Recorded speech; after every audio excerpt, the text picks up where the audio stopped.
বিভিন্ন অপরাধমূলক ঘটনা দিন দিন বেড়েই চলেছে বিশালগড় মহকুমায়। আবারও রাজনৈতিক সন্ত্রাসের ঘটনা ঘটল বিশালগড় থানাধীন নোয়াপাড়া এলাকায়।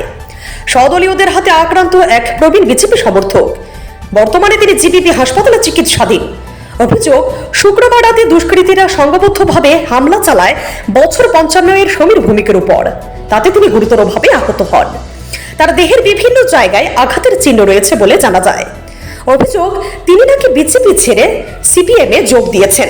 তার জন্য বিজেপির কতিপয় সমর্থক তার উপর হামলা চালায়, অথচ তিনি শাসক দলেই আছেন বলে দাবি করেন তার স্ত্রী। এই বিষয়ে থানায় অভিযোগ দায়ের করা হয়েছে। এই ঘটনা প্রমাণ করে দলের মধ্যে অন্তর্কোন্দল কোথায় গিয়ে ঠকেছে। বড় নেতাদের কোনো নিয়ন্ত্রণ নেই। দাবি উঠেছে অভিযুক্তদের কঠোর শাস্তির। ঘটনা তাই না বিজেপি হয়, শুরু তো এখানে বিজেপি তাই না, বিজেপি নোয়াপাড়া সর্বপ্রথম এখানে বিজেপি হয়। ওই তাই না কিছু লোকে সাল করে সিপিএম বলে করে, সিপিএম করে কইরা ওই আর পরে ওই তাই না কয় সিপিএমের প্রার্থীও দিছে। তাই না আমি জানিই না সিপিএমের প্রার্থী দিলে তো কাগজপত্র লাগে, কাগজপত্র আধার কার্ড আই কার্ড লাগে।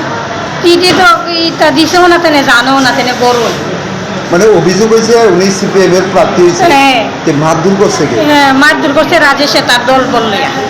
রাজেশ কি করে মানে রাজ্যে যে উনি কি করে? তাই না নেতা ওই বিজেপি। বিজেপি করে। হ্যাঁ।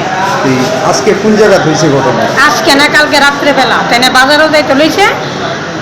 ওই বাজারতে যাইতে ওই কোন বাজারে? তাই না বিশালগড় বাজার হইব আর কি। ঘটনার কি বিশালগড় বাজারে হয়েছে? না, আমরা নোয়াপাড়া হই, আমরা বাড়ির থেকে কিছু একটু দূরে গিয়া হই। তাই না তাই না গাড়ি টাড়ি লইয়া দল বল লইয়া তাই না স্কুটি আসলো, স্কুটি ওই ফেলাইছে খেতে, স্কুটিও নাই ওখানে, মোবাইলও তার নিচে, মোবাইলও নিচে, স্কুটিও নিচে। কতজনে মিললে মারধর করছে? অনেক। Bureau report, CNE TV. CNE TV, channel for news and entertainment.